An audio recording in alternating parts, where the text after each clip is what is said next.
ಸಂಪಾದನೆ ಮಾಡಬೇಕು, ಇದರಿಂದ ಒಂದು 10 ಜನಗೆ ಒಳ್ಳೆ ರೀತಿಯಲ್ಲಿ ಸಹಾಯ ಆಗಬೇಕು ಅಂದರೆ ಈ ರೀತಿ ನಾವು ರೆಫರೆನ್ಸಸ್ ಮಾಡ್ತಾ ಹೋಗಿ ಅವ್ರಿಗೂ ಸಹಾಯ ಆಗುತ್ತೆ, ನಿಮಗೂ ಸಹಾಯ ಆಗುತ್ತೆ.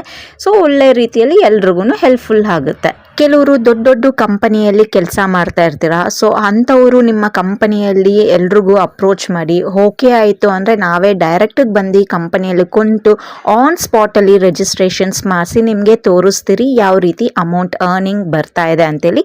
ಇಮಿಡಿಯೇಟ್ ವಿಡ್ರಾಸು ನಿಮಗೆ ತೋರಿಸ್ಕೊಡ್ತೀರಿ. ದೊಡ್ಡ ದೊಡ್ಡ ಕಂಪನೀಸ್ ಆದರೆ ತುಂಬ ಜನ ಇದ್ದರೆ ಕರೀರಿ, ನಾವೇ ಪರ್ಸ್ನಲಾಗಿ ಬಂದು ಕುಂತು ನಿಮಗೆ ರಿಜಿಸ್ಟ್ರೇಷನ್ಸ್ ಮಾಡಿಸಿ ತೋರಿಸ್ತೀರಿ. ಈ ಪ್ರಾಜೆಕ್ಟಲ್ಲಿ ಒಬ್ಬರು ನನಗೆ ರೆಫರ್ ಮಾಡಿದರೆ ರೀಫಂಡ್ ನೀವೇನು ಬರುತ್ತೆ 3000 ಇನ್ವೆಸ್ಟ್ ಮಾಡಿರೋದನ್ನ ರೀಫಂಡ್ ಆಗುತ್ತೆ ಅಂತ ಹೇಳಿದ್ರಿ. ಒಬ್ರನ್ನ ರೆಫರ್ ಮಾಡಿದರೆ ನೀವು ಎಷ್ಟು ಜನನ ರೆಫರ್ ಮಾಡ್ತಾ ಹೋಗ್ತೀರಾ ಅಷ್ಟು ಜನದು ಅಮೌಂಟು ರೀಫಂಡ್ ಬರುತ್ತೆ ನಿಮ್ಮ ಅಡಿಷ್ನಲ್ ಅರ್ನಿಂಗ್ಸ್ ಬಿಟ್ಟು.